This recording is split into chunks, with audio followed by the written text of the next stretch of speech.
Minat generasi muda mendalami bebantenan kian hari kian menurun. Oleh karena itu, pendidikan mengenai sarana upacara wajib terus dilakukan sehingga budaya Bali yang bernafaskan Hindu agar tetap ajeg dan terjaga. Pendidikan yang dimaksud tidak hanya mengenai jenis banten atau upakara, namun hal yang lebih penting adalah generasi muda wajib mengetahui makna masing-masing sarana upakara seperti canang dan sarana upacara lainnya. Dekan Fakultas Brahmawidya IHDN Denpasar Wayan Mandre mengatakan, minimnya minat generasi muda untuk mendalami pengetahuan tentang sarana upacara harus segera diantisipasi. Tujuannya adalah agar tidak sampai menghilangkan budaya dan adat Bali akibat modernisasi. Modernisasi juga menyebabkan generasi muda tidak mengetahui sarana upacara.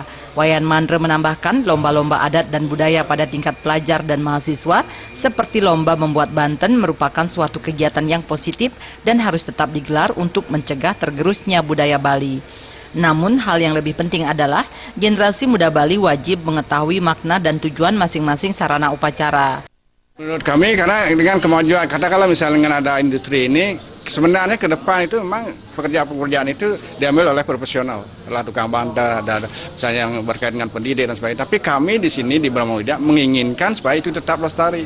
Minimal tamatan kami itu nanti bisalah menjelaskan di masyarakat kenapa, apa fungsi Banten Caru ini, apa fungsi tengah cucuk dan sebagainya. Jadi dengan demikian nanti jangan mulok itu, mulok ini.